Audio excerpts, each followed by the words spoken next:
Excuse me, the Miramar Air Show kicks off today. Paul Bloom is live with a look at what we can expect for the weekend. The sun is up, the heat is on. Mr. Bloom.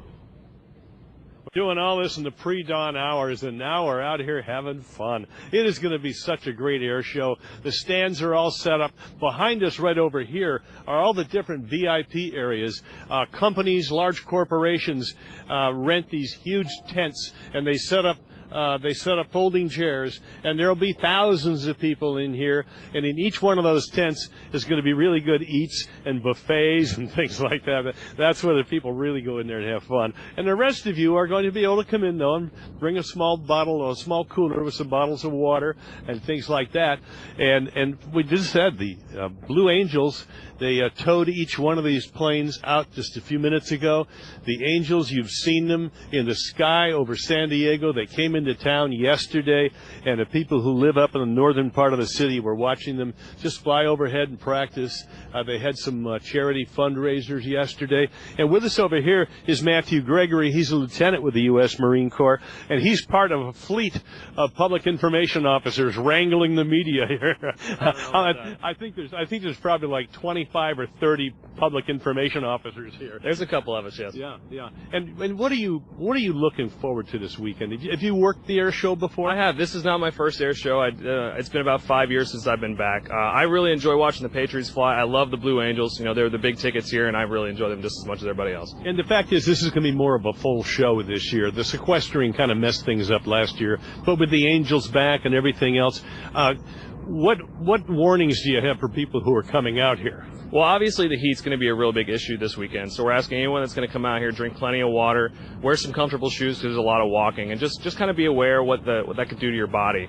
We don't want to have any kind of medical incidents out here. We got medical personnel ready to take care of folks if something goes wrong, but we want to make sure everyone comes out and has a great time this weekend. And patience is important too, isn't it? Of course. We're going to have a lot of people here. We're anticipating almost 500,000 people going to be in and out of the base. We want to make sure that everybody here gets to see the aircraft, and it is going to be packed, but yeah, patience is key. And how about driving in? Driving in is going to be really, really a big issue. There's a lot of cars. We have a lot of parking. We have buses and trams set up. But still, you're going to want to get in early, and you're going to want to set yourself up here so you can enjoy the day. Every bit of a real good job there. Matthew, thank you very much. Thank you. They've all done a great job. We've been watching them at work from a lot of these people came in like at midnight last night. We were here at 3 o'clock this morning waiting in line to get onto the base.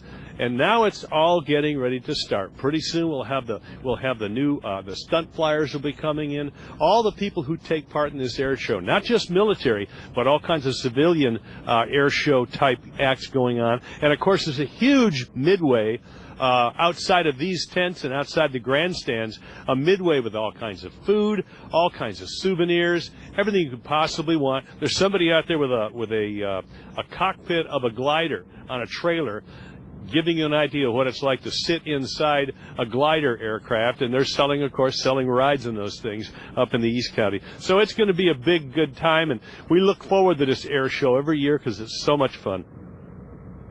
Never been, you have to go. It's as simple as that. Just make sure you have that water. And what did you say, Paul? Freeze your water the night before you go. Yeah, that's what I do. Freeze it the night before you go, and then stick it in the cooler. Yep. Have a couple of cold bottles in there, and the frozen bottles will keep the rest of your cold water cold. Brilliant. And that's the real thing, is especially if you have kids. Hydrate. Yeah. And I know they have evening shows, too, so when the sun goes down, there's still a lot to see, especially tonight. Paul Bloom, always a pleasure. Thank you, sir.